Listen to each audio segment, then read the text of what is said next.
Oh, no, we're on. Too late. It's okay, I can make it. Space, the final frontier. These are the voyages of the starship Enterprise. Its 5-year mission, to explore strange new worlds, to seek out new life and new civilization, to boldly go where no man has gone before. Greetings, salutations, and welcome to Retrek. I'm Captain Jim, and with me, of course, is Admiral Elliot. Hi there.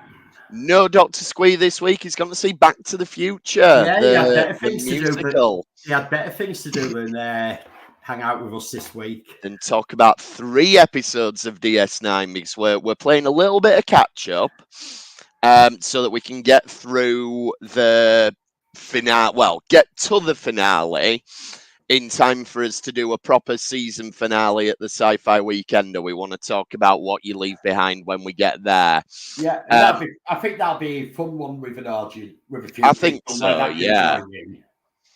And so this week we're talking about, we would pick a Latin episode, Inter Arma Silent Leges, Penumbra, Until Death Us Do Part. I've always wondered how you pronounce that last word. Is that right? I always thought it was leagues. It could be. My Latin is not what it should be. My Latin is non-existent. Thingy, Admiral Ross does say it right at the end, doesn't he? Yeah. But I can't remember. If anyone is really good at Latin and wants to correct us in the comments, I'm not even sure what it means, and I probably should know what it means. it does that during war, the truth falls silent, or something. We probably should have written down what it meant, but you know what it felt like to me? It felt like to me they wanted a posh title for the episode, and they just sort of shoehorned it into a bit of dialogue at the end of it. It doesn't really scan. Facebook user says, "Morning, gents." Don't know where you are, Facebook user, but it's evening here. That possibly be on the central US or towards Pacific Coast. Could well be. So we will crack on with the episodes because there's a lot to talk about this week. We are skipping over Bada Bing, Bada Bang, so there is one non-Dominion War episode sandwiched in between it. But from this point, it's just solid. We're not skipping anything. DS9. Why on earth am I Facebook user? It's Adam. Because you didn't give StreamYard permission to use your name. There you go. You've got to give StreamYard permission. It's in the description how to do it. And it's safe, convenient, and legal. Yeah. So, anyway. We start off then. I remember this episode when it was first on being the one I was so much looking forward to, because after they did Section 31 last season, you were waiting for the sequel. Yeah. And I remember being a little bit disappointed with this one. Rewatching it, I enjoyed it. And I know that we get more Section 31 later, so it's fine. But first time round, I was like, I wanted so much more going on. But it's a decent, solid episode before we get into the final arc. I quite enjoyed this episode. I think it's very different than what some of the stuff that we're gonna get, but I think it's nice. I think it's good as a good spy thriller every now and then. Yeah, I do. I think it's good, and it's not just a follow up to the Section 31. It's also a follow up to Julian playing James Bond. It is, yeah. We finally get Dr. Bashir getting to be a real spy as such. And we get some Romulan stuff, which is always good fun as well. Like, we've skirted around the Romulans, and obviously we had Cisco bringing him in, but... They're one of those races that they go back right to TOS days, but it's the actual culture's never been massively explored. No. It's starting to explore it a little bit. It does a little bit, yeah. I mean, even in the modern stuff, like Picard touched on bits of it, but we still haven't got a huge amount for the Romulans. Yeah. But this one does do a bit. So the Romulans feel like they're not getting enough support during the war, and the Klingons think that's fair enough. And well, it's so like Worf says, well, we're always at the thick of the fight. That's why we need more repairs. Yeah, you get them having digs at each other, even though they're meant to be allies at this point. And I do like the little conversation between Bashir and Garak in this. Mm-hmm. But it's the only bit of Garak you get in these 3 episodes, and to see such a major player in this fight, in this final story arc. It's amazing how little is in the first sort of 3 parts of it. The first like movement of it. Yeah, but you do get him sort of, like we find out a lot more about this in his book A Stitch in Time by Andrew Robinson. But it's like very interesting that he just sort of goes on, no, it was a boring assignment, I did nothing, but I can't tell you about it. You have to buy the book. Well, that's it. Or the audiobook now. It's recently been made an audiobook. So if you want to find out Garak's backstory. I've not listened to the audiobook, but I have read the book, and I can highly recommend the book. Yeah, I've got the audiobook ready, but maybe when I've got a long drive. And so Bashir's going to a conference, and Garak thinks Bashir should use it as an opportunity to spy on the Romulans. And as it happens, Sloane thinks the same thing as well. So we get the return from Sloane. And we find out, obviously, there's a lot of subterfuge going on in the episode. But he says the reason they can't just send anybody is because it's locked down by the Tal Shiar. So they need someone from the outside of Section 31 to send in. And all of this is predicting that once the Dominion War's done, there's going to be another war, and it'll be between the Federation and the Romulans. And you can see Sloane's thinking here, and it does make a lot of sense. But like Bashir said, we're still in the middle of a war, and you're already planning the next one. I wonder if you can read a bit into that and say, well, Sloane can be planning the next war because he knows that they've already killed the founders. It's just a matter of time before. Actually, that's something I hadn't put together properly. But he already knows they've won, really. Yeah, he knows the founders are going to die off pretty quickly, so maybe that's why he's planning on it. Yeah, he's committed genocide already. Yeah, and I wonder if the Romulan star didn't go supernova, I wonder if there would have been a war with the Romulans. You never know, that might have been where they were heading. I mean, obviously it takes a very different turn. Yeah, but you could see why it would, because like he says, the Klingons are in total disarray. Yeah. Everyone else is lost. It leaves the Federation and the Romulans.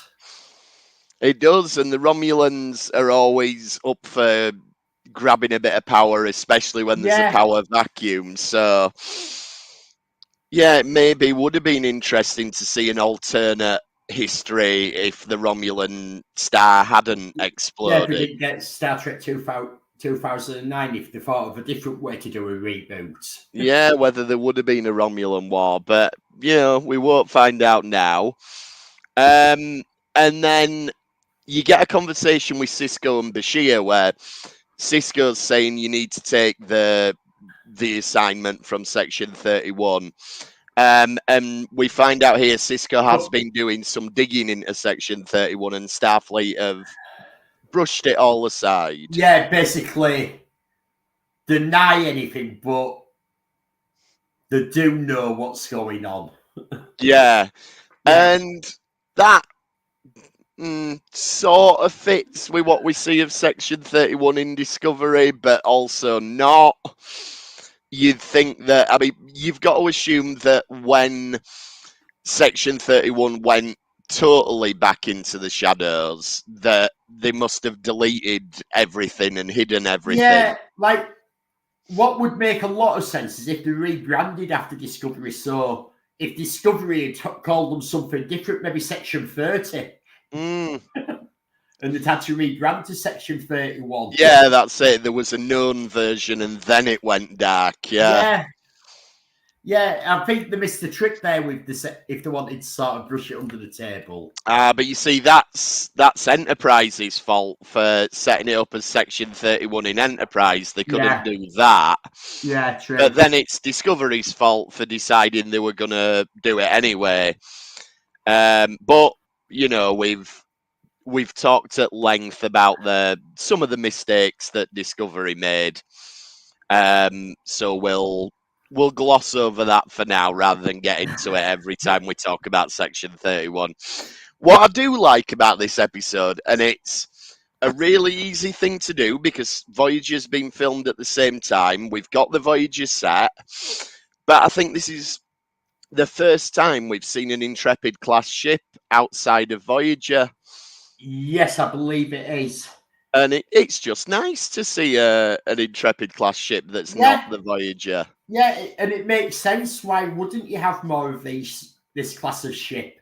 Yeah, absolutely it does. And it's one of them where it's just a nice bit of continuity. It gives the episode a bit of a different visual look rather than putting it on the Defiant or... Well, it's better than bringing back an Excelsior.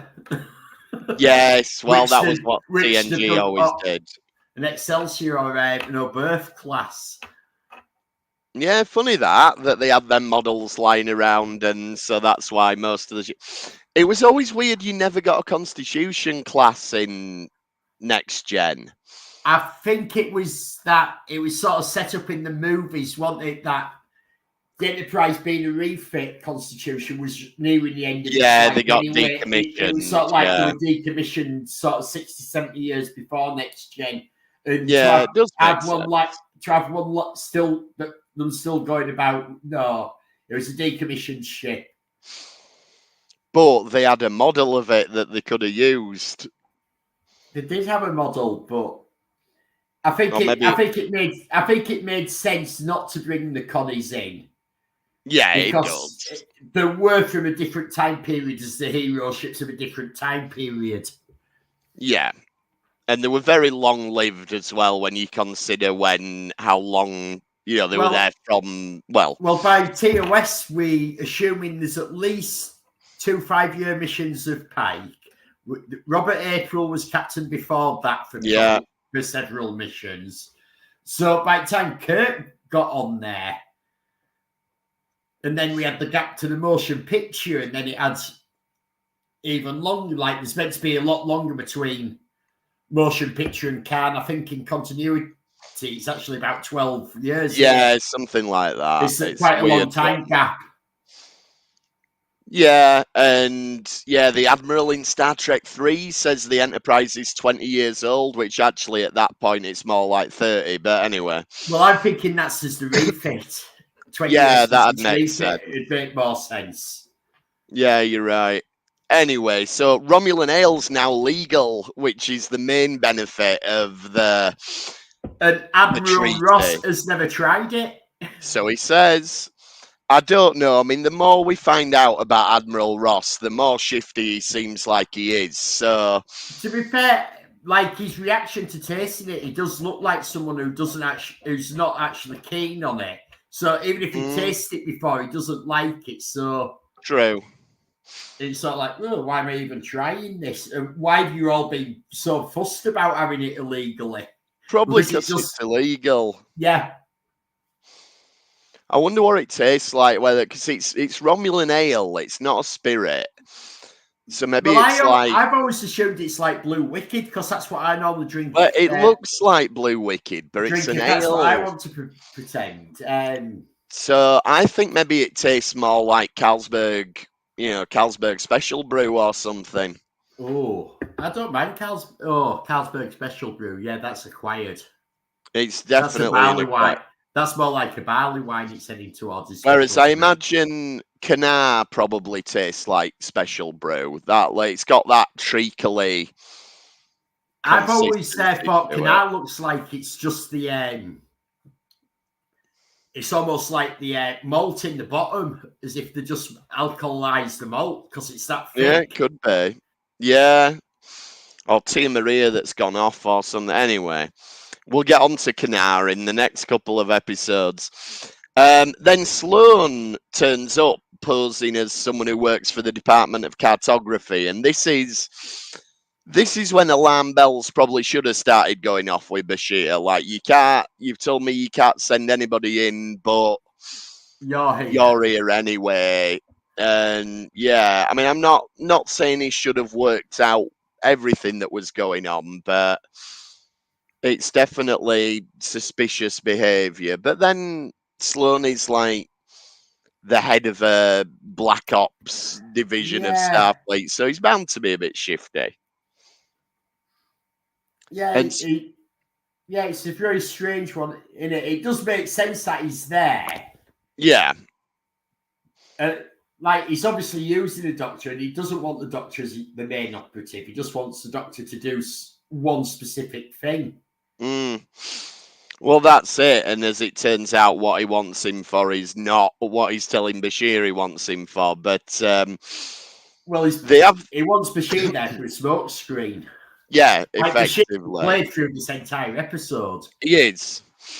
There's a bit where Sloane sort of gives him a briefing, and you have the bit where he's showing him the head of the Tal Shiar, and it's meant to be a hologram. And this always happens, but that actor blinks a lot to say that he's meant to be a hologram in that scene. Yeah. And it can't be helped, but it's just one of them where you're like, okay. Yeah, it's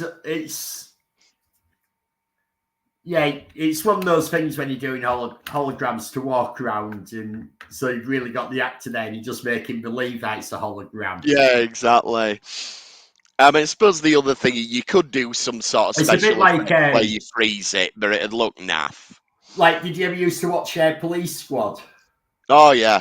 When they did the freeze frame. That was when they used to do the freeze frame, but you'd have people pouring stuff and it just go all over. Yeah. Stupid. That were great. And then Bashir thinks then that the plot is to stop Cavall getting power.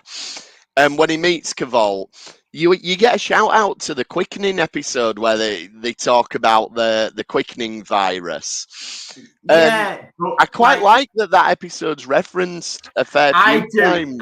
I do, but I also like the way how a Romulan is straight away. Can you replicate it? Can you make it into a weapon? Yeah, and I'm not bothered about the cure. Yeah, and it's sort of like, now, is he thinking Bashir can make it a weapon for the Federation, or is he thinking he can steal Bashir's research to make it a weapon for the Romulan Empire? Is he thinking defensive or offensive? And it's sort of like a grey area on that. I think he's thinking that while they've got this treaty in place, he can get as much intel from the Federation as he can with a view to him developing it as a weapon for the Romulans. And maybe that's why he's not bothered about a cure. He's like, well, we might end up using it against you, so I'm not really bothered if you've got a cure for it or not. In fact, it'd be better. To be fair, I'm not sure how effective a weapon like that would be against the Federation. Because even though it's like, it looks very eccentric, it shouldn't be. There's like hundreds of planets in the Federation.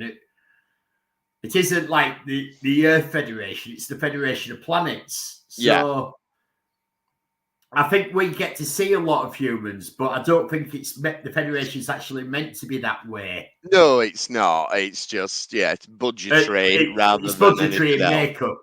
So I don't think something like the Quickening, which targets specific species, would be good for it, what they're looking at. I think it's probably one of them, though, that once he's got the information, he can set the Tal Shiar people in charge of but adapting it as needed. If you're looking defensively, though, you would be worried about it being used against the Romulans because they do control their entire empire as the Romulans. That's true. And Remans, once we find out in Nemesis. Once we actually meet the Remans. That one time. It's amazing how they kept hidden for so long. Well, they were all on a mining planet, weren't they? So they were kept just out of frame. They were probably in the scenes, but we just didn't see them. The camera didn't pan round enough. That's it. They were stood off to the side like Jason Momoa. To be fair, it's maybe because it was how it was shot. If it had been shot in widescreen, that's it. Exactly. We'd have got the Raymans a lot earlier. Exactly, but we don't want to be saying stuff like this. We don't want them to George Lucas it and put Remans in and change all the Klingons to the Discovery Klingons. And no. We could open up a major can of worms. I think there's more chance if you were off to George Lucas it to change the Discovery Klingons to the next gen Klingons. You see, I wouldn't mind that. If they want to do that, that'd be fine. Anyway, so Bashir thinks there might be another Section 31 agent, and he goes to Admiral Ross and he says, we need to warn them. Admiral Ross don't want to do it, and then he's mysteriously taken ill. Yeah. Which, again, alarm bells, Bashir, come on. But this all forces him, or he feels it forces him to go and talk to Kretak. And he asks her for these secret documents and whatnot. Well, where she, the daft thing is, she's probably an operative as well. At the level she's been put to DS9, she'll be an operative, but I think this is part of Bashir's being naive again. Well, it is, and that's what Sloan was counting on. That this is what he wanted. And he romanticizes situations still. Exactly. Even though he's hyper intelligent, he's still got that chink in his armor. Yeah, and that's it. Sloan needed someone who would earnestly go to Kretak. Yeah. And that she wouldn't sense any deception. But she says probably the most honest thing there and goes, probably nearly everyone here is an operative. Yeah. She tells him straight, she's basically going, we are all operatives. Everyone is an operative. And as we find out from Picard, there's an even more secret organization. Yeah. Which all fits with Romulans. But it does make sense for that sort of mission, the first big diplomatic mission of its type like that.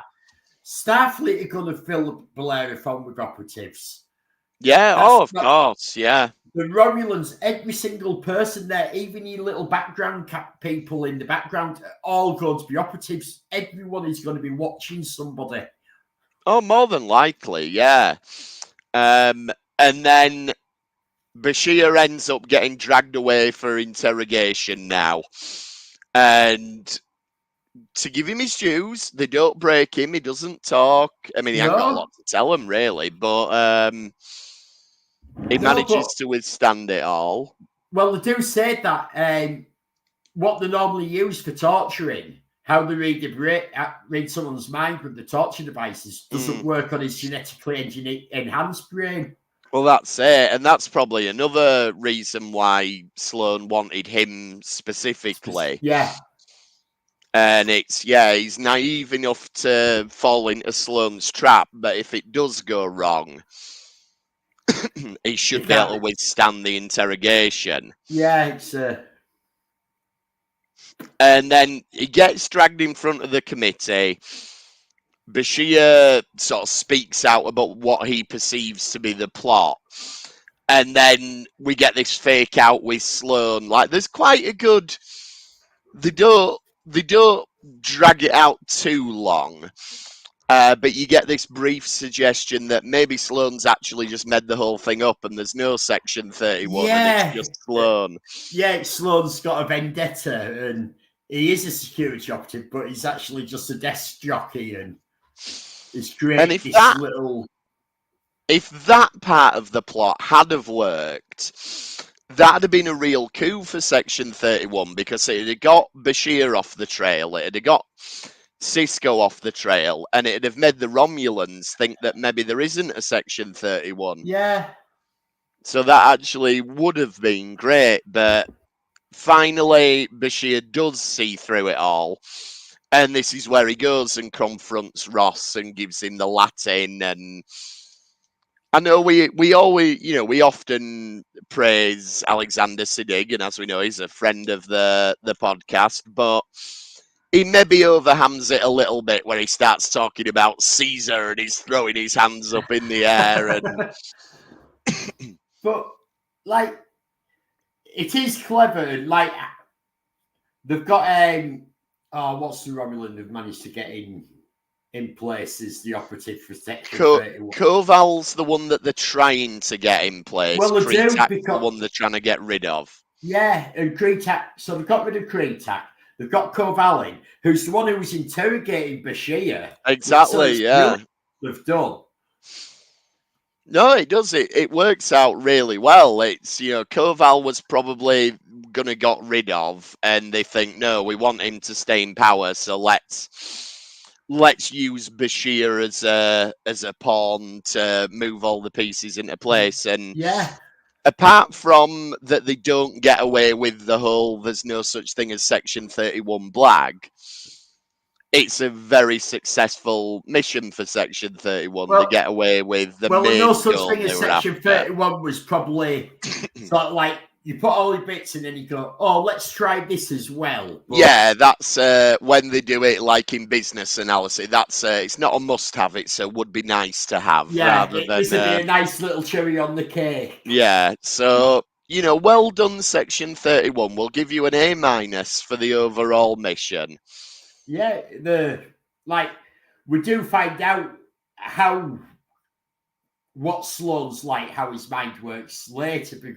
But we do, very much so, yeah. But he's gone through this. He isn't genetically enhanced or altered, and he's gone through this Romulan torture, which that's true, yeah. We've seen this in Next Gen where they did it with Georgie and they totally fucked his head up, and they were doing it with Was it Riker that did as well?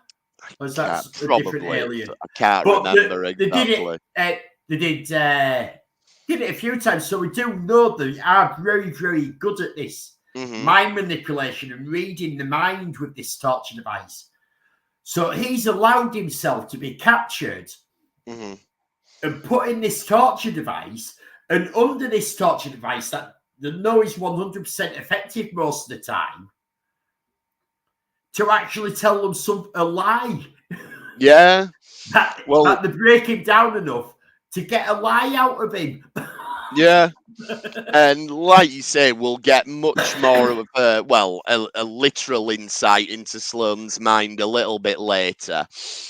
'Cause that was my concern with it. Again, going back to like first time watching it, I was like, oh, is that it? Have they done the Section 31 episode and now we're going into the finale? So are we not going to get Section 31 again? I thought we were going to get some more when I saw this.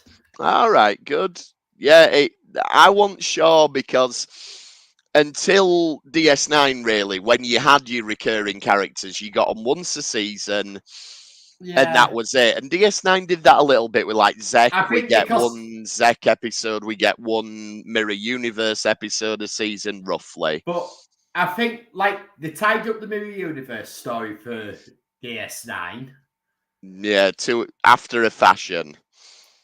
After a fashion, but what they had going on with the Mirror Universe. They wrapped up the story. They didn't necessarily do it with a quality episode, but we'll cover them one day. They wrapped up the story is the important part. And I didn't think this was wrapping up the story of No, you're right. So I was quite sure in the final season they were going to wrap it up because I honestly think DS9 did a very, very good job of how it wrapped everything up. Oh, it did. Yeah, there's not a lot of plot threads left hanging. Like, they obviously knew by probably season 5 that they were going to run for 7 seasons. Yeah. And they had a long time to plan how they were doing the ending. Yeah. They pretty much used half a season to do the ending. Well, they do. Because you see, like, Next Generation didn't have a proper ending. All good things.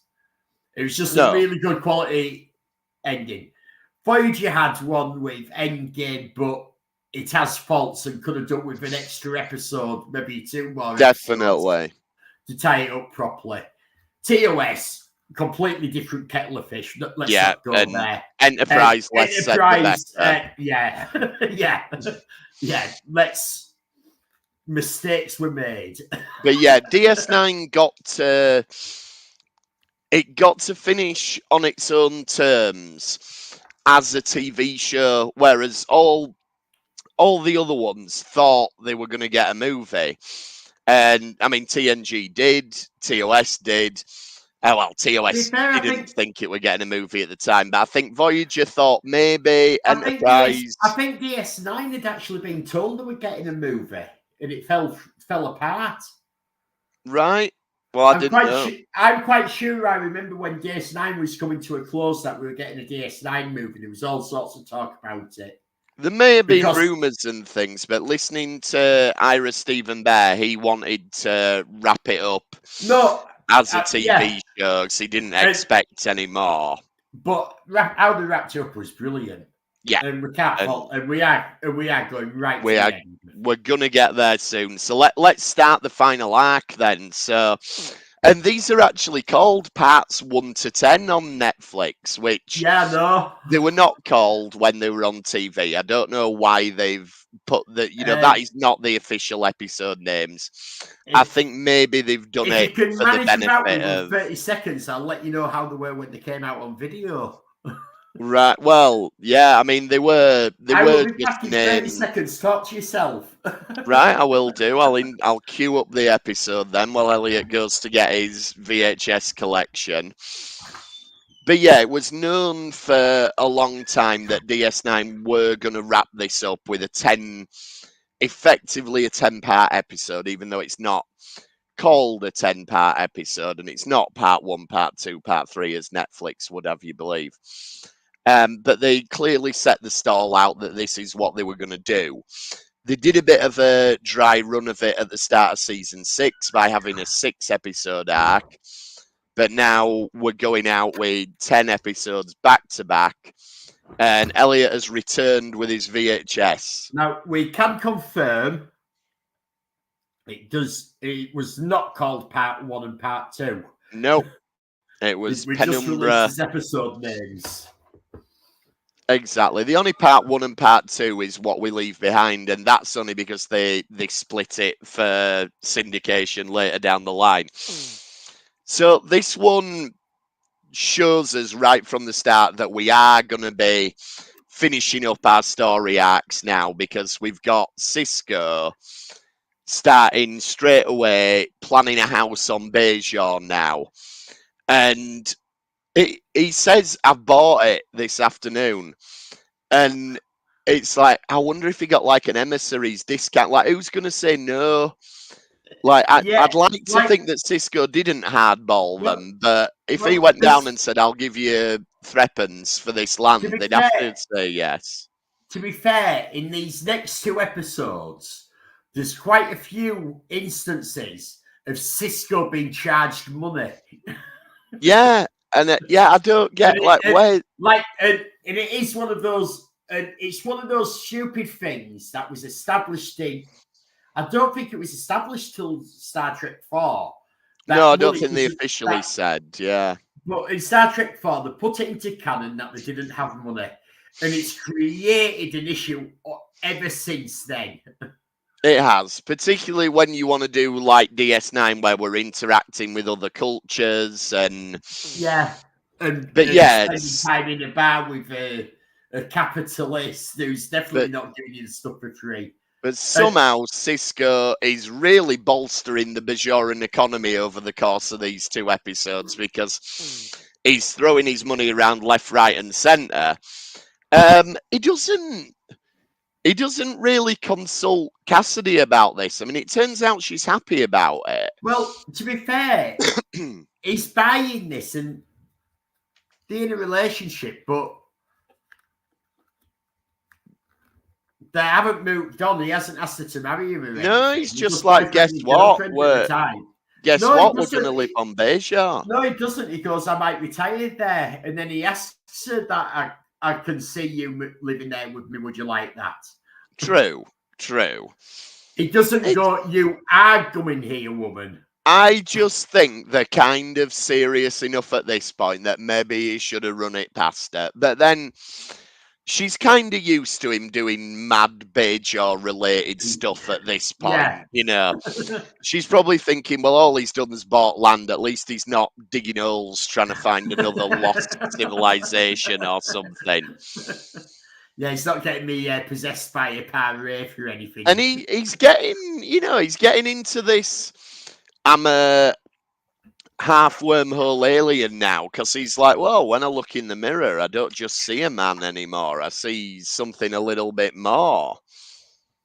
Yeah, he's bought into it all, hasn't he? He's fully... Yeah, he's definitely committing to the bit now. And then we start the subplot with Ezri and Worf, and Ezri's had dinner with Captain Baudet, who's been mentioned several times over the course of the show. Captain Baudet is one of those characters that I understand why we never saw him for reasons. But he's one of those characters that, how cool. It really makes you wonder, how does he look? With his see-through head. See-through head and stuff. Yeah. Well, apparently he's pretty good looking, according to Ezri and Jadzia, so... No, they said that he's really charming. Really? Oh, you're right. Sorry, he's charming enough, possibly, to make up for a see-through head. Yeah. But Worf isn't very impressed with this. Now... Yeah, because you get, you have that little conversation between... O'Brien and Bashir, don't they? What did she say in him? And they go, mainly his brains. His brain, yeah. So his internal organs are not see-through. It's just his... Yes, so I imagine it imagine you did a cast of your face and had it cast in clear resin. But then you put a brain inside it. Then you'd see when you skull. See them, when you see them sort of scientific pictures of with skin rings, the eyeballs and the nerves and all the brain and all that. I imagine it's like that. I mean, it must be, yeah. Ezri, I think they've finally got Ezri figured out now. Like we talked earlier on in the earlier episodes, and we did deliberately skip over the getting to know Ezri episodes. But I think by this point, she absolutely feels like she belongs there, and she feels an important part of the ensemble. I think, I like the stuff they're doing now with her.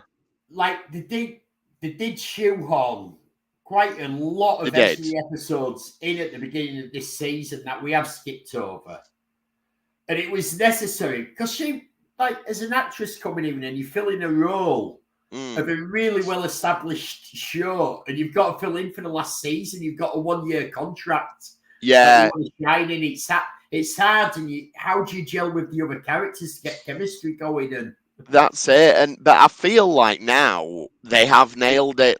She doesn't feel out of place at all in this story arc, and it's almost like they've been keeping this stuff on the back burner because they knew they wanted to do this in the final arc and actually deal with the stuff with Worf and everything. Which is really clever how they even deal with all that personal issue that they've got. I think this is really well done throughout these episodes. There's a fun bit with Quark where he sort of consoles Ezri by saying, well, look, Worf wouldn't die if he owed me money. Yeah, I like that. Yeah, and she goes, "What? He doesn't even like you." Yeah, it's like that's why. That's why he wouldn't enjoy Stovercar, knowing he owed someone he didn't like money.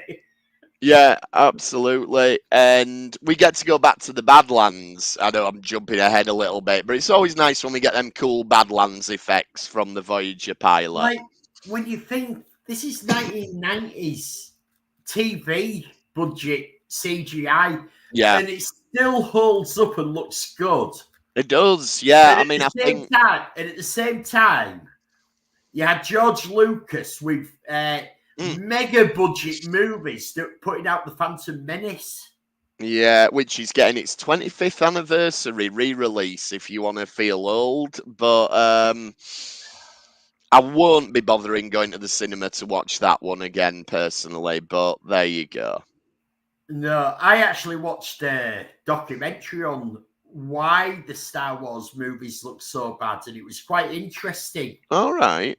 And it's saying that he's pushed for so many special effects. So there's, like, even compared to something when you look at something like Infinity War or Endgame with Marvel, and the budget they had with the technology 20 years later, that he was trying to do more special effects with a smaller team. So what they were basically going, right, you can do this. Now we want you to do, so you can do X in this amount of time.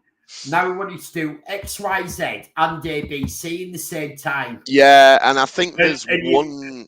And that's why it is, and they were saying, like, they didn't have time to do all the compositing that they should have done because there were so many things. I think there's one shot in The Phantom Menace that doesn't have any CG in it, which is just ridiculous for a film in 99.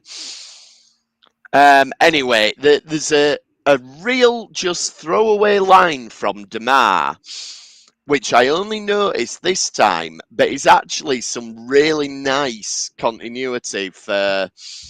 for something that we'll be talking about again at SFW, which is where he's talking about a Ketracel White facility, and he says, can't the sonar protect it? Yeah. Which, obviously, when we get to Insurrection, we find out that the sonar did used to produce Ketracel White. And I love the fact that when they've written Insurrection, rather than just making up something brand new, they've picked out a species that's been mentioned previously. Yeah, I wondered what you were off to say, but I did notice him say that and thought straight away, that's Insurrection. And this is before Insurrection, which is very clever, that move. Very good, nice little reference to it.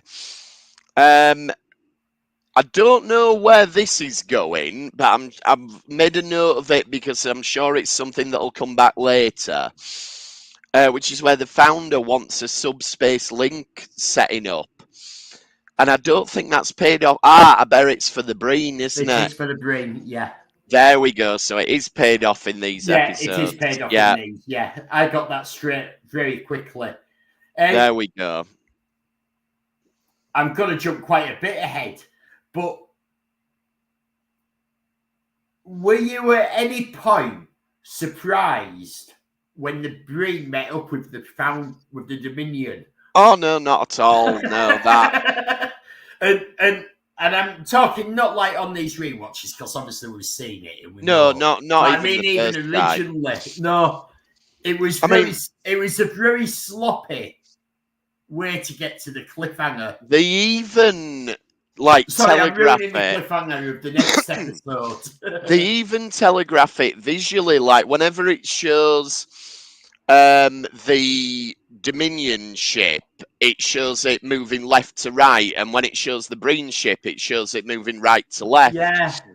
So they're even telegraphing on a visual level these two ships are coming to meet each other. The Breen ship is going right to left. Okay, sorry. Wrong way around, but... I know the Breen ship's going right to left because that's the background I used for the thumbnail this week. Right. Well, I went 50-50. I had a 50-50 shot of getting it right. But the point is they are travelling in opposite directions, and so that cues us in that that's going to be what happens. And also, just from a storytelling... I never noticed that they're moving in opposite directions. I didn't until this time. Clever. And from a storytelling perspective, it's like we've got 10 episodes left to go. 8 once we've finished these 2 episodes. We can't afford another separate faction. You know, we can have a sub-faction within the Dominion side, but we can't. There is no room to do that. So, it's not a surprise to anybody, I don't think. There's the bit where Ezri goes into Worf's quarters, and we get voice samples from Terry Farrell, and we get Terry Farrell's picture. So let's remember that when we get to the finale, because we do her a disservice in the finale that we don't do here. Yeah, they do a huge disservice. Yeah. That gives me an idea for what we can do at the finale on our screen. Back to Cisco then, and this is where he does propose. And this has got to be one of the most underplayed proposals ever. Like, they're just sort of chatting away, and he just goes, "Let's get married." And it's like, oh, okay, Cisco, that wasn't exactly spectacular. And what's amazing is, like, that's not spectacular how he asks her, but he's obviously put some planning in because he's hidden the ring inside. He has hidden the ring, house, yeah, that's very good. Which is 2 little black O-rings that is glued together by the looks of it. Yeah. Anyone who doesn't know what an O-ring is, it's just a little black sort of rubber thing that you put between metal joints to create a water seal. Mm-hmm. But he's using it as like to represent a table decoration or something. But yeah, that, we'll give him that. But he sort of underplays the actual proposal itself a little bit.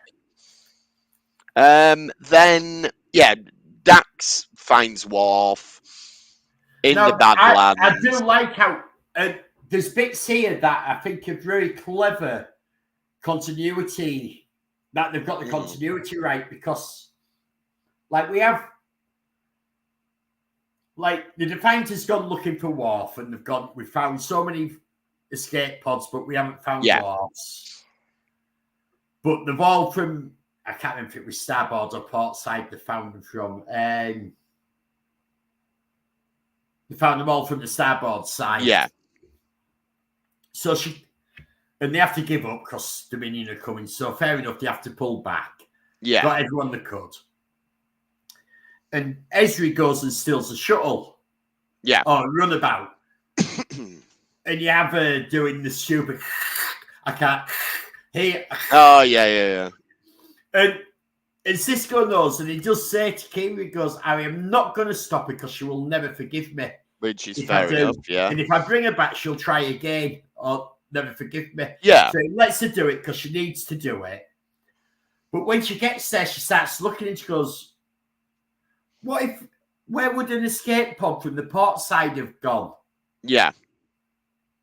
And the computer does it. And she goes, all right, let's go there towards Badlands. So this is where we get our beautiful TV CGI. Are you listening, Phantom Menace?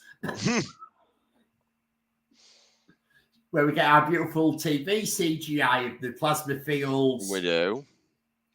And she goes, turn off engine so we follow the currents. And then you keep seeing her while she's talking to the computer going, which is a callback to when we first saw her, that she's getting space sick. Yeah, you're right. Being joined. And she doesn't, it's not mentioned at all in this episode, but it's just a little callback that said, I'm a Starfleet officer, because first time she does it, she goes, I'm a Starfleet officer, I shouldn't be getting space sick. But since I've been joined, I am. And I don't know why. And it's good that we get continuity. I just thought it was a nice little bit of continuity that they put. It is, and it's good that we get character traits that are Ezri's, that are just Ezri's. Yeah. It helps to flesh out the character and everything. But she still carries on, which I think, you're getting your space sick. We can see it in your face. You're acting it good. We can see that. You're not saying a word about it. You're not actually sick. Mm-hmm. But we can see that you're playing back to what you said when you first joined up with them. Yeah. And they do a good job of sort of building this kind of sexual tension between Ezri and Worf. Like, you get the bit where she's mopping the blood off of him, and you get the bits where they're sort of bickering, and she mentions Alexander and everything. And it all leads to them abandoning the ship, and you get a bit of a nod to Star Trek 3, where you see the runabout coming down. Yeah, they get caught by Dominion, and Worf does the correct thing in that situation. Yeah, let's go into atmosphere. They can't go into an atmosphere they can't. I don't think that's right, because we've seen so many ships that can go in atmosphere. but maybe they can't maneuver in the same way as the runabout can in the atmosphere. Yeah, the runabout we'll give it that. Can fly like it's a jet fighter. Yeah, the runabout is designed to take off like and a biplane. Yeah. And then you've got a bit more about the wedding and everything. Like, Sisko thinks it's going to be low-key, but the Bajorans are treating it like a massive thing, which they would do it. Yeah, well, you can see why they would, and I do like how they're planning it, and then little girl comes up and congratulates and she goes, I can't remember what word it is. It's obviously some sort of little maid of honor or something, in the Bajoran word from it. And she goes, yeah, exactly. I know you can only have 51, but I'd be so honored if I could be one. And it's not like, what do you mean I can only have 51? It's a bit like in this country, we get a day off when there's a royal wedding. I mean, not for every single royal wedding, but when it's someone who's in line to the throne, we get a day off. I pulled that in one job. I demanded the day off for I think it was Will and Kate. The extra bank holiday Monday. I demanded it off. And I got away with it because we'd had to cover. It was we'd had to cover a lot of and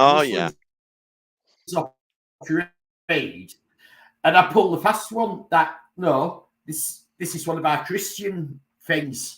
Like, everyone knows I'm not religious, but I just pulled it. I thought, no, you've had a lot of time off for your thing. But it's the future head of the Church of England. Yeah, it's like, no, you let me have my time off. And he insisted on the bank holiday Monday off. And I got away with it. I got away with it because I was the first one who thought of doing it. Yeah. I mean, you should get the bank holidays off anyway, but that's another... Well, that's when I worked in catering. Right. So they're different. So then we get the return of Gul Dukat. And at first I was like, well, how does he keep sneaking in without anyone knowing? But it does turn out that Weyoun does know about it. He's fully aware of what he's doing.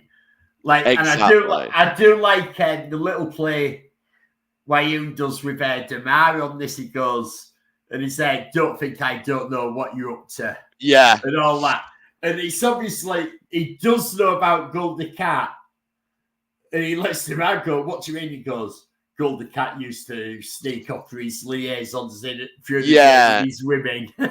Yeah, he sort of gives him a chance to fess up, but doesn't push it. But he finds out later on. It's interesting, though, that you get Dukat. This is post-Power-Wraith Dukat. And Damar's really surprised. He's like, you sound like you believe it all. And it's like, no, he actually does now. I do. I have found the love of the Power-Wraith. He's gone fully down the rabbit hole now, Damar. So you need to get used to this new Gul Dukat who... he hasn't just gone down the rabbit hole. He sold his wife and all his kids into it. And I will be that. He's let him in. Well, that's it. And it all leads to... We finally get to see most of Marc Alaimo's face now because he gets to swap the Cardassian makeup for just a Bajoran nose. Yeah. Which must have been quite nice for him after 7 years. Yeah, it must be quite... Oh, bloody hell. How cool is it under these studio lights? Which studio lights are renowned for being really intensely hot, but... He must be thinking when you haven't got all that makeup on, bloody hell, how cool is this? Yeah, and he gets to use his full face for expressions now. Like, I have one of my cosplays I do, and I wear full face makeup. Mm-hmm. And I know, just in normal rooms, how much hotter it is with the full makeup on. That's just makeup. That's not... that's just makeup. And he has all the prosthetics as well. Yeah, so it's good that he gets to play another different side of Dukat, and also for him that he gets to be in less makeup for this final stretch. And then we do get the reveal of the Breen. So Worf and Dax have a big row, then end up sleeping with each other, then get kidnapped by the Breen. Now, don't you think this is interesting? Right. you've got this couple, yeah? And they've had all this sexual tension between each other, and they finally give in to it. And you just go at it. And we've all been there when you get with someone for the first time in these sort of situations, and you're ripping each other's clothes off, and they're all over the place. I know what you're going to say, yeah. And the Breen get there, and after all this and them getting it on, they've taken the effort to get dressed again and put the shoes back on. It's because they know they know that they're in a TV show that's going to be shown on a daily basis in the afternoons. And like I was thinking about this, and it's like very much like when you see Bashir in bed, when Sloan goes into his thing, he's got full pajamas on, all the way up to the top. I don't know what you're like, but when I'm like, I don't like wearing anything when I sleep, but if I have to, because you're in that sort of company where you have to be wearing something, I've still got to have something really baggy on that. And nothing on top and baggy things. But he's like, no, all zips up and we can't show any Bashir does strike me as a pajamas kind of guy, though. I could see Bashir doing that. Not pajamas up to you, bloody neck. Maybe not, but I think if anyone out of the cast would do that, it would be Bashir. And so the Breen return. And we have seen the Breen before, but not in a really significant role. Well, we saw them in the two-part there. Purgatory Shadow. We did. And in theirs, realistically, they were working together. Yeah.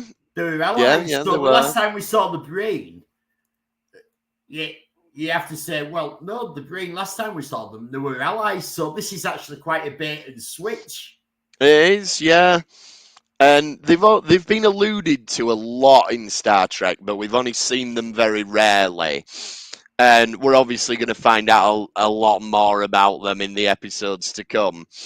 And to finish out this first episode, these episodes are so densely packed with plot. There's so much going on. There's a lot of... There is.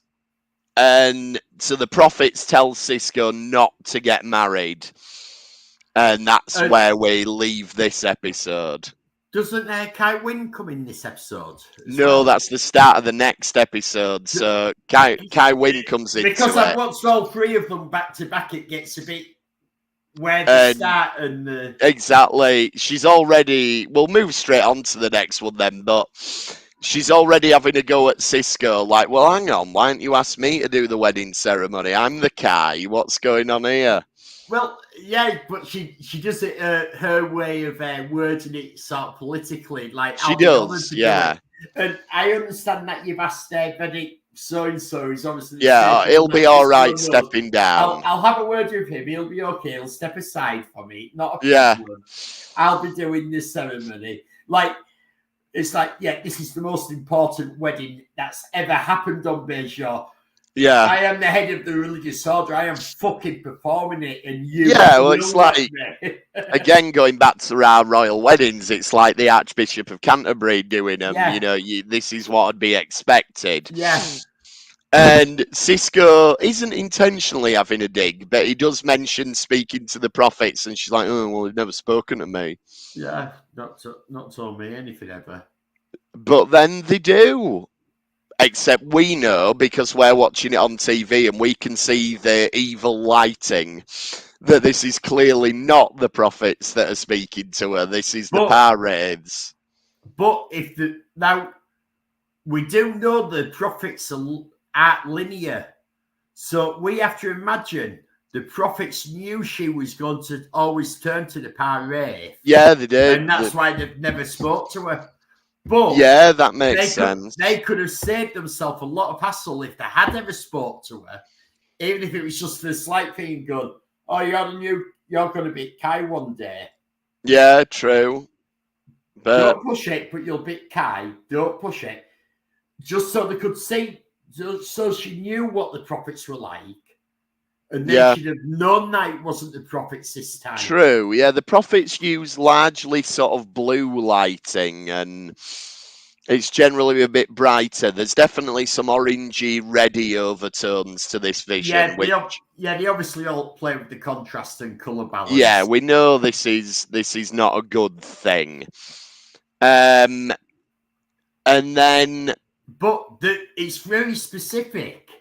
Like, I don't know. Like, they're telling her very specific things. Yeah. Look out for a farmer. Look out for someone from here. This is it, and it's quite obvious at this point. Like, we know Gul Dukat is getting altered to look Bajoran. Yeah. What we haven't seen the conversation where the pirate was told Gul Dukat. No, but they clearly have. But it's clearly they have told him, this is the character you need to play. Exactly this character. Yeah. And we're going to go tell her to expect you. And you are going to get in there. And you're going to get a bit. As you and Gul Dukat, this is a big up for you that you're going to have the Kai. Oh, yeah, Gul Dukat. I thought that watching this one. I'm like, he never gets to be with Kira, but I reckon... he's going, the Kai... Yeah. The head of the Bajoran church. Yeah, that's a good notch. She's Louise Fletcher's wasn't an unattractive woman, but she wasn't like a babe. You know what I mean? No. And Kimi, you can look at and go, yeah, she's a babe in DS9. And Kai Wynn's a bit older than Dukat likes to. Yeah, but you can see it as thinking. No. The Kai, that's a big one up. Yeah, I think he'd be, if he... Like, if he... who was the original Kai? Oh, Kai Opaka. He'd have had Kai Opaka if he could just do one up. Oh, he would have done, just to say that he did, definitely. Yeah.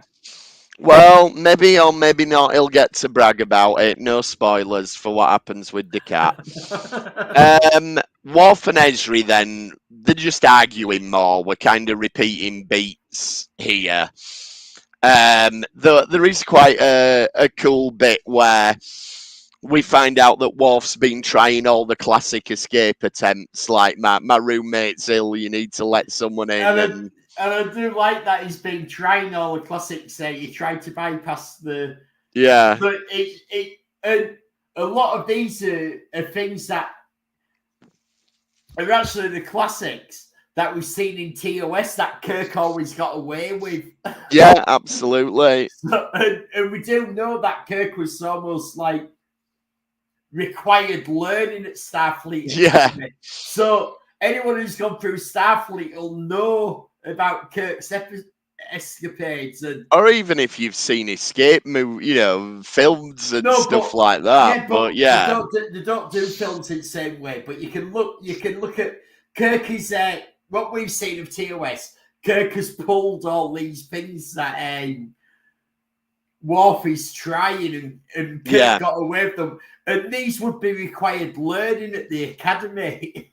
Yeah, we'll put it down to that then. Yeah, he's read about Kirk and he's decided to try and escape. Yeah.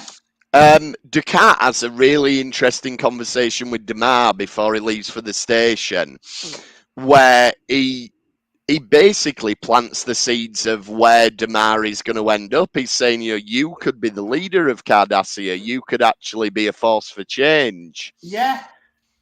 It's don't let, at this point, Gul Dukat obviously realizes that what he did with the Dominion and falling in with them was actually a really bad move. It's been a bad move for Cardassia. And Damar makes, I can't remember if it's this episode or last episode when he's talking to Wayun and he goes, how many millions of Cardassians have died? Oh, yeah, he gives him the statistics, doesn't he? How many have died on there, Yeah, and every single family has lost at least one person on the planet. And it's okay you not being bothered about it. You don't see why people be looking for escape pods. Because you've got the Jem'Hadar, you just breed them in tubes. You're not bothered about them in the same way they have. And that's that's the critical difference between the way any other race thinks than as to how the founders do. And we're starting to get a bit more of a proactive Damar, we're planting the seeds for that. We don't get the proactive Damar in these episodes. Yeah. But we get the seeds planted for proactive Damar. Yes, we do.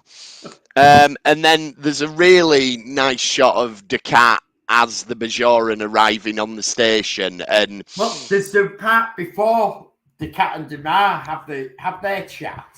Yeah. And you have Damar when he wakes up and he just looks an absolute mess. Yeah. And Wayun wakes him up. Yes, you're right, yeah. Hearing that, and it's sort of like, what? You got to get ready. We're going somewhere. And it's no choice. It's like, you are coming. Yeah, we have to go. We have to go. We are departing so. And Damar's getting ready, wakes up, and you can see he looks in the mirror, and he picks up the bottle of Canar. And he turns away from the mirror to have a drink. So he knows that he's starting to realise how he's drinking it. This is the point where he realises how he's drinking. He's starting. Like he turns away from the mirror to have the drink. He still needs a drink at this point to come round. And I think we've all been there. And like we're about to do Sci-Fi Weekend in 29 days. Something like that, yeah. Yeah, 29 days. Starts 4 weeks today. We'll be there. We'll be in Yes, we will. So 4 weeks there. And we know how much we drink. And we regularly have a drink on the morning to come round on that bender. Yeah, but that's it. That's when we're on a bender. Yeah, whereas this is Damar's everyday life at this point. But this is the first, this time you see him, and he has to turn away from the mirror because he realises how he's drinking. He doesn't want to face himself doing it. Yeah, that's a really good shout. Saying about I like the shot of Descartes. There's something, it's like a transgression that Descartes' on the station, but they don't know he's there. Yeah. Like he's able to just go and blend in. There's something very sinister about it. He does that little look around, doesn't he? And he's sort of like you can see in his face that he's really chuffed with himself. Yeah. That he's walking through the station and no one recognises him. That's it. Sisko and Cassidy then. Sisko tells Cassidy about his vision. And it basically boils down to him saying, well, we can't get married because my mum said I can't. Yeah. Which I can understand why she's not best pleased about that. Yeah. And yeah, it does boil down to that. Yeah, so and the prophet definitely. It's very different. It's the conversation he has with the prophets about where they're telling him not to get married. Yeah. That they're almost explaining to him. Yeah, they are. Which is it's not. They're going a lot further than they're normally doing what they say. Yeah, they are trying to save him from heartache. Effectively, they're not doing this out of malice. Like we know this in retrospect, having seen it all. But this is very strange at the time. Yeah, at this point, you don't know what's going to come of it. And the last time he went against what the prophets told him is when Jadzia got killed. So, you know, the stakes of this are pretty high. Descartes then meets Wynne. And this is where he's giving her all the lines that he needs. Oh, I'm just a simple man of the land, and I'm not worthy to be drinking with the Kai. And I'm not this, and she's going, you're this, and she's just going, and all the lights are going. Yeah, it's I'm gonna restore the land. Oh, wait a minute, they talked about the restoration. Yeah, and he goes saying we have to do so and so for the restoration of the land, and she's going, what?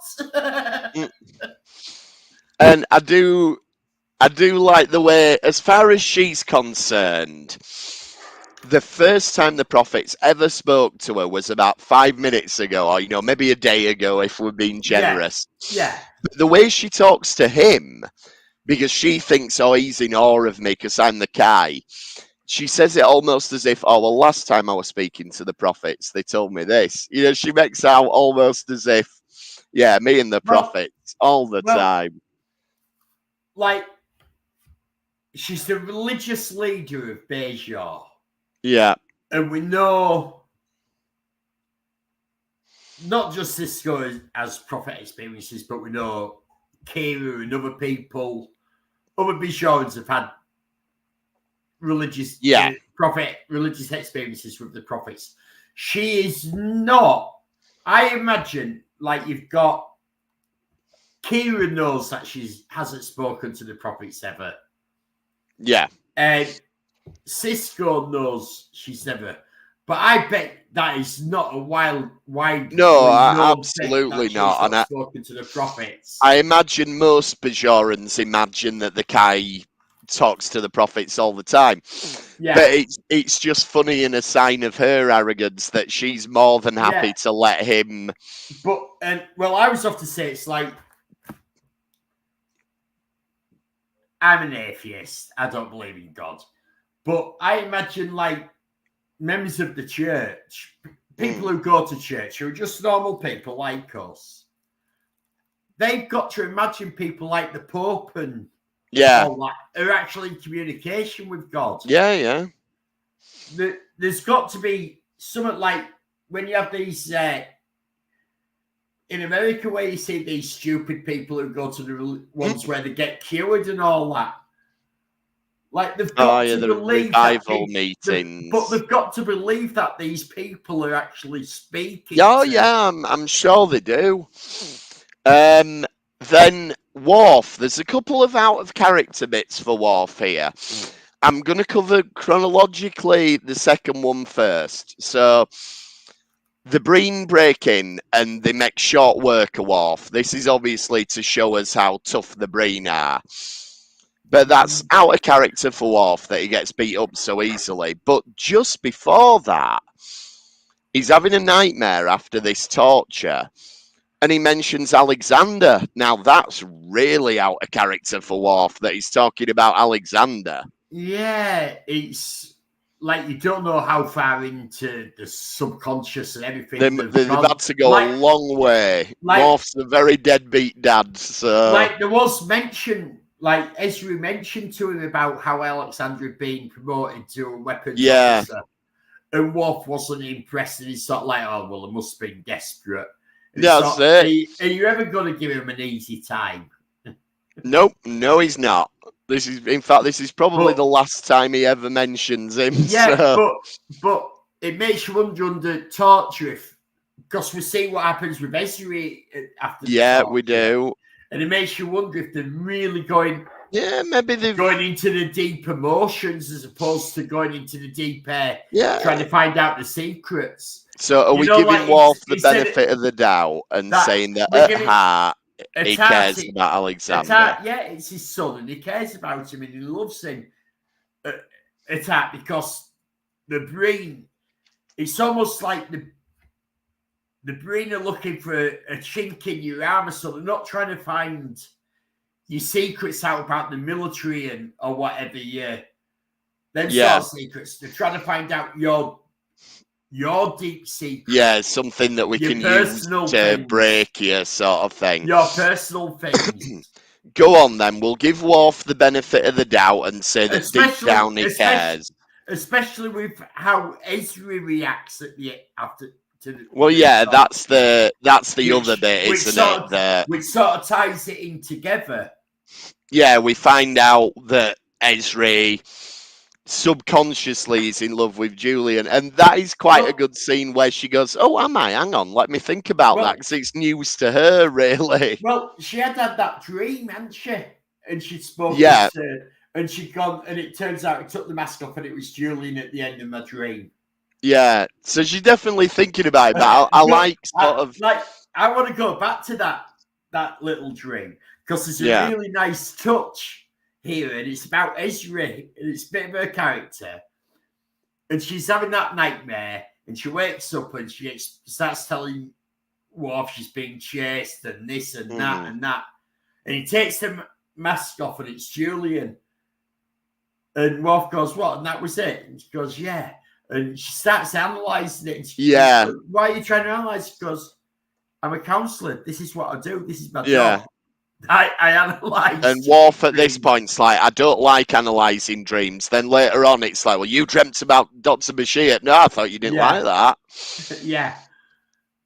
Then we get another scene with Ducat and Wynn, and this is where he starts stirring the pot about Sisko. He's like, oh, I've always wondered if the emissary, with him not having gone through the occupation. She's like, oh yeah, I thought that as well. He's just absolutely playing her like a fiddle at this point.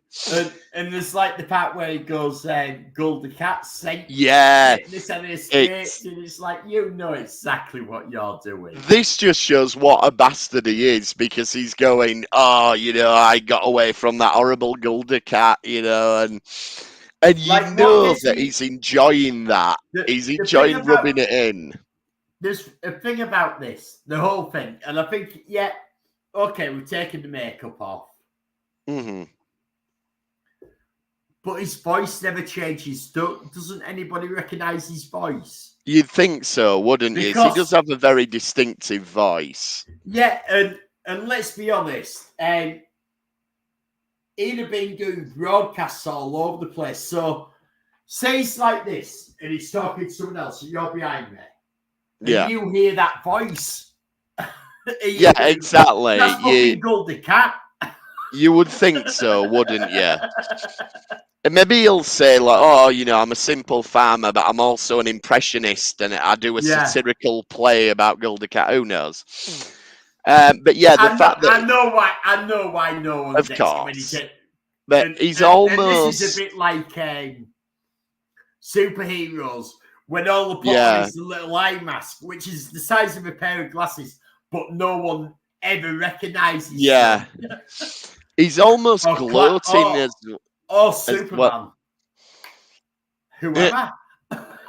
He's almost gloating here as well, because he's basically going, oh, well, when Ducat did this, and it's, that in his head he's really proud of himself for dropping that in, and he's thinking, that were good, where I made them all have to do that.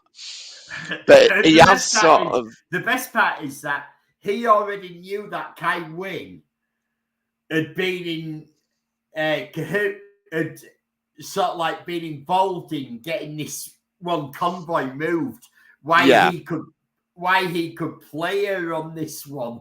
Absolutely, he's done his homework. He's got a good backstory. But what makes you think is like, as Gul Ducat, he let them have a little win because that amused them. That probably amused them. But then to have a little win, because then they'd keep going. If you beat them every time, they'd just completely give up. And he probably enjoyed the fact they kept fighting a little bit against him. And he probably had these ones that she were bribing. He probably had them executed as well. Quark then, nice little scene where he brings the ring to Sisko and he goes, it's non-refundable. And this is what I was saying. There's things about this with the money. Yeah. There's money there, and he goes, it's a special diamond. It was very hard to get during the war. He's got Bajoran money. He's got Ferengi money. Well, I imagine that if you've got Latinum... Yeah, it's good everywhere, isn't it, Latinum? Or we're led to believe it is. I wonder if when you're on a frontier outpost like this, because the Federation could obviously get all these things, no problem, all this money. And when you're dealing with Ferengi, they're probably selling them things and they go, yeah, give us your Latinum. We're fucking pointless. Yeah, we've got a fucking warehouse full of it now. Yeah. What are we going to do with it? Oh, we've got these Federation officers on an outpost. Right, what do you need? We don't understand how currency works. So here's 100 bars a week. Yeah. And they've all got these huge piles. Like, the Federation officers are probably millionaires or billionaires how we do things, but they don't even think about it because Federation's getting this currency coming from like things like Ferengi and all that, who still deal with money, who aren't in the Federation, and just that's it, and there for them. So they're going, yeah, fine. If you want to give us that for this, yeah, we'll take that. And they've worked out what these guys think is fair is a good rate, and they think they're doing a so they maybe go. We'll get the Federation maybe starts at knows that 100 bars is really cheap for whatever it is, and they go, we'll give you it for 200, and another Ferengi like to negotiate. So they come down and they go, we'll take 125. It's not really cheap, but they think they beat us down. Yeah. and we don't give a shit about the And as I say, I think Cisco's getting emissaries discount on this, but I imagine that not from Quark, obviously. I imagine he's just got loads of gold pressed platinum that the Federation probably have. And he just goes, yeah, send us some wages, and they go, because that's the thing. Goes, I don't know how fucking money works. Send us a lot. They will have to keep reserves of it for when they are trading with worlds that do have money. So you'd imagine if a Federation officer says, I need some gold pressed platinum, they can supply it. On like DS9 when it first started, it's a far out, it's on the outskirts. Yeah. And all that. Exactly. It's a frontier station. So you have to give your officers somewhere that they can function in that society. Of course, And because the Federation doesn't have money, you'll just go, well, we don't know what's fucking good. Here you go. He's a have check. as much as you like, Cisco. You go buying up. Right, you're going to DS9, right? Here's your chest. You go buy up as much land on Bayshore as you want. Don't worry, it's not the same as colonialization, honestly.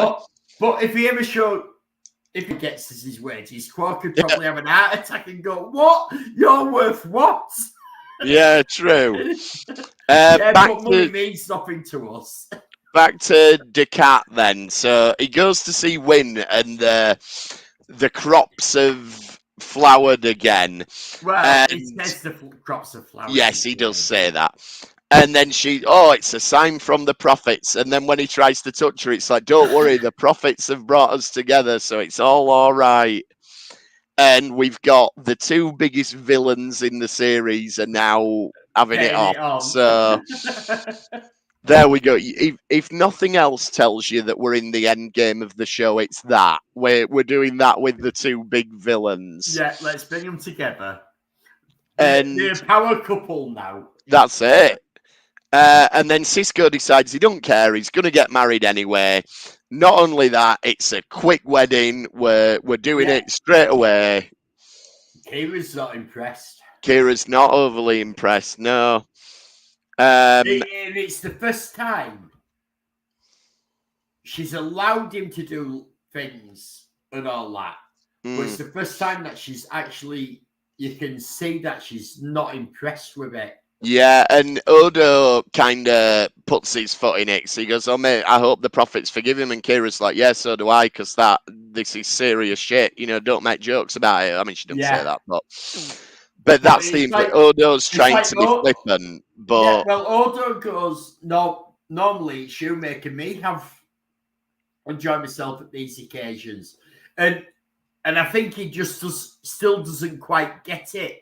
No, that's it. He doesn't, and he doesn't get that. To him, it's like that's almost a throwaway joke. But to Kira, it's like, no, my gods are telling him not to do this.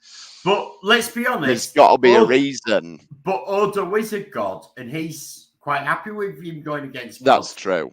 He hasn't got problems. So Odo is actually speaking from a point of parity with true. Yeah, he isn't speaking as an outsider. He's going, no. Yeah, it's like, well, I'm a god.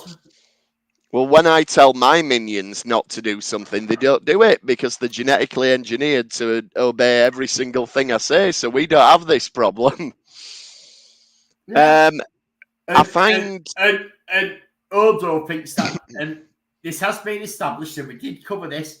Odo thinks that was a great thing that the founders did. They did, yeah. We made the Vorta better. Yeah.